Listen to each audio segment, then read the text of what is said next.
Thursday afternoon before the fight's out is Jared Gordon. In steps Jesse Butler. Butler to take on the all-time UFC wins leader, all-time fights leader. It is A10 Jim Miller. And when we look at a fight like this, it's tailor-made to Jim Miller in the fact that he was already getting ready for a fight against a grappler. He was already getting for a fight in his natural weight class, being lightweight. And now we have Butler jumping up on short notice, up a weight class. And you might think, well, this guy's a featherweight, Jesse Butler, and he is taking it on short notice, and he does have a pretty shiny record. He actually does have lightweight experience earlier on in his career, 3-0 as a pro at lightweight. His last turn at 155 was back in 2017, but an extensive amateur record for the man that you probably don't know on the right-hand side of your screen. Matt, he is one of the most intense looking competitors I've ever seen. He likes to do like the stare down stink eye with no blinking. What did you make of that from Jesse Butler? He is a very intense guy, and it's going to be interesting, right? Because this is immediately what I thought of when I figured out that we had a short notice replacement for a Jim Miller fight. It's weird, right? Jim Miller's fought everybody at this point in his career, so you kind of do have a good test as to, okay, who gets by the Jim Miller test and who isn't really able to. And it is odd because there is no rhyme or reason for who really is able to beat Jim Miller. As you go up and down the record, you look at losses to guys like Vince Pichel, Joe Zaleski. Those are talented fighters, don't get me wrong, but then you look at him beating Cowboy Cerrone by finish, and it's like, oh, okay, so where does Jim Miller really fall in the whole division right now? Now, unfortunately, he wasn't able to go out there and get the win his last time against Alexander Hernandez, who in his own right has been in kind of a weird spot in his career, if we're being honest, right? He went down to featherweight, didn't have any success at all, moved back up, and he did look good against Miller, especially with his offensive wrestling, and that's what we have seen guys to have success with as of late against a guy like Jim Miller. We all know how good his submission threats are. We all know how scrappy of a grappler he is. He's not a guy who's going to get tired via like grappling cardio, you know, because there is kind of like two different sets of cardio. Really good strikers get tired really quick if they end up grappling a lot, and really good grapplers, if they're forced to be on their feet, will get tired with their striking. With Jim Miller, if you wrestle him offensively and can maintain a heavy position on top, we have seen a lot of fighters have success from that area as of late. So if you look at it for Miller, you win a lot of fights. You're the all-time UFC fights leader. You're probably going to lose some fights. And the first Jim Miller loss that he has in his record is to Gray Maynard, and then ultimately culminates with that loss to Alexander Hernandez. But I went down through it, Matt, because we remember some of these Jim Miller wins recently. He beats Eric Gonzalez. That's Gonzalez's UFC debut. Unfortunately, he's out of the UFC as of today, is Ghost Pepper Gonzalez, and hopefully his recovery from surgery goes well. He beats Nicholas Mata in Mata's UFC debut, and then he beats Donald Cowboy Cerrone, and Cerrone's sixth straight loss, and that sends Cowboy into retirement. But you look at all of Jim Miller's losses: Hernandez, Zaleski, Holtzman, Pichel. You go down through it, you add up the records of everybody at that time that they were in the UFC, then beating Jim Miller.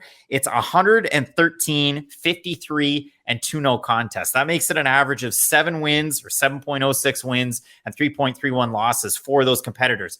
The least experienced fighter in the UFC to beat Jim Miller was Benson Henderson, who had the one win, beats Jim Miller, goes on the win streak, wins the title over Frankie Edgar, and the rest is history. And what do we always say about Miller? And that just lends credence to it. When you beat Jim Miller, great things happen to you normally. Yeah, Joe Zaleski beat him, and Zaleski was 2-0, and since then, it's been a little bit of a rocky ride. He loses a fight, he wins a couple of more. But if you do look at it, he's 1-1 against Charles Oliveira, he's 1-1 against Donald Cowboy Cerrone. But we're not here to just talk about Jim Miller, because again, there's two sides to this equation. Jesse Butler, a 5-fight win streak that he does possess, a couple of big-time wins over with Fury, his last 2 fights. He beats Luis Luna. Going back and watching that fight, Matt, first round's close, third round's close. I could have seen Luna ultimately winning a decision in that scenario. I thought that the second round was definitely a Butler round. Judges scored at 29-28, 30-27, 29-28 for Butler. But out of that fight, and then you go back and you watch the fight before that against Masio Fullen, a UFC vet of 4 fights. I mean, Masio is just catching strays on this channel because Diego Lopez beat him in his way up to the UFC. And then you ultimately have that Jesse Butler win. But Butler in that one, he's steady on the leg kicks against Fullen in a bit of a car crash of a strike. He then throws a naked leg kick, drops his hand. Fullen hits him with a right hand, drops him on his bottom. Butler gets back up. They exchange some more, and then it's a check left hook, and that is Butler's only knockout win on his career, is knocking out a UFC vet that was a little long in the tooth. That fight against Luis Luna, though, was last time out. Every single Butler fight that I've seen, just about, he throws a leg kick, he throws a slow kick to the body or the head. His opponent grabs that leg, throws him down to the canvas. He invites it. and then the fighter goes down and they exchange on the ground. Butler's one of those guys, the Luna fight, the Ivy fight, even the fight that he's had against Trujillo, a guy who's very long in the tooth. He's fought Francis Marshall, Jason Knight, Daniel Pineda, Brandon Davis. Trujillo's 3-16 in his last 19 fights. But if you go down, you watch these fights, Butler can initiate the takedown. He's not your traditional freestyle wrestler. He is a jiu-jitsu guy. Again, he trains at a Chrome Gracie, and he really has for a long time. Heritage Muay Thai as well with some big-time names. Ralphion Stotts. You've also seen, who else there? Matt Schnell. And then Head Kicks MMA, which is Aaron Phillips' gym, and he's the coach there. You watch these fights, he very much is, he'll strike, but it's all to grapple. And then once he does get it down on the mat, he almost overdoes things. Like his top pressure isn't the greatest, and he'll try and stack guard, and as soon as he stands up, his opponents pop right back up, or he'll try and go from half guard to side control, and as soon as he does it, the opponent he does go for a lot of big actions. And that's the thing about Butler. I do appreciate him going for submissions on the mat. You know what I mean? Like, at least he's not just trying to wait out 4 minutes in that top spot, but in his pursuit of some of those submissions, we've seen this before. Really good grapplers don't always have great top pressure, and that's why I did kind of want to bring up the list of fighters who have been able to beat Jim Miller, because what's the one thing that a lot of those fighters do have in common? They have that top pressure, because it's not just enough to go out there and try to initiate the grappling with Miller, because Miller has proven that it's not like he's a zero in the wrestling. Like, just because some fighters have had success in that area, Jim Miller himself can go out there, get the takedown, be heavy on top, and as we've seen of late, the guy still has pop in his hands. He's the oldest man to still have knockout power. It makes no sense to me. Normally, only heavyweights can operate under this rule set that Jim Miller operates under, but he's still being able to have success. And for Butler, I am a little bit concerned if he finds himself in some of those longer grappling exchanges to where it's not just him going for the takedown and being heavy on top. Well, we might even see Jim Miller come out with an arm or a leg or with a choke in one of those scenarios, because he still is that crafty of a veteran at this stage of his career.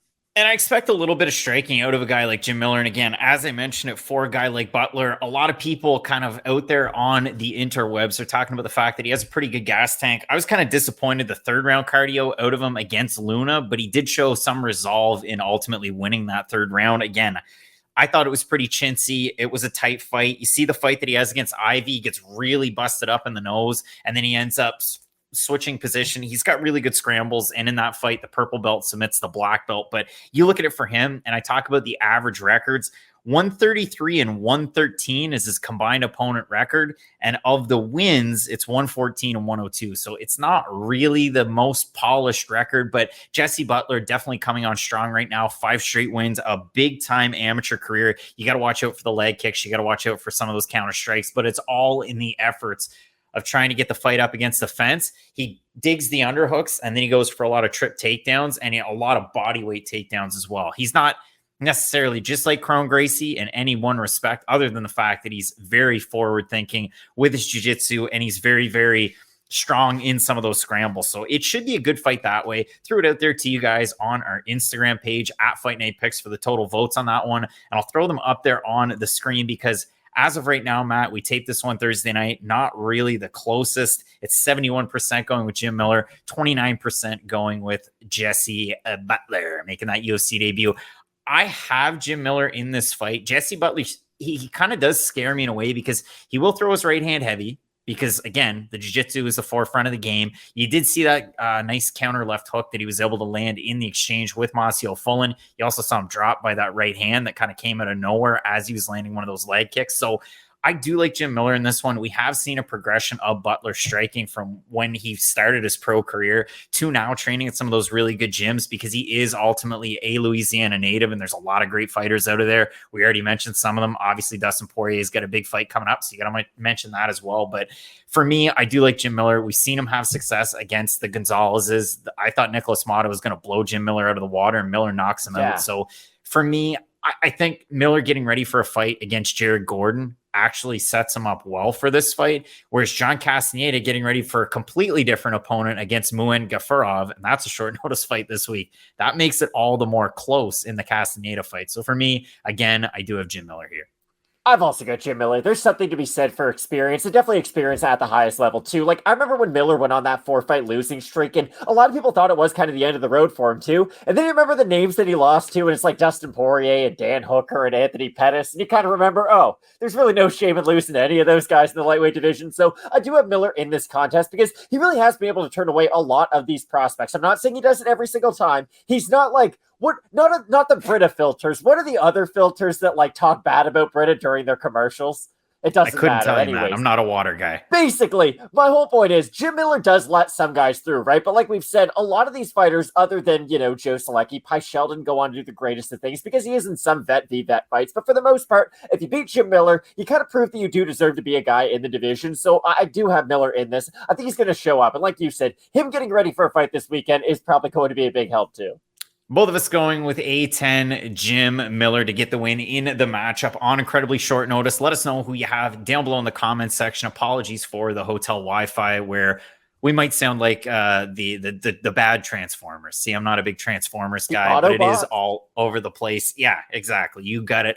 Some big time fights this weekend. No, Decepticons, my bad. Fight Night, Cara France versus Albazi. Make sure you check out the playlist. If there are any more changes from now until Saturday, we'll have you covered. Question mark kicks 2 hours before the prelims.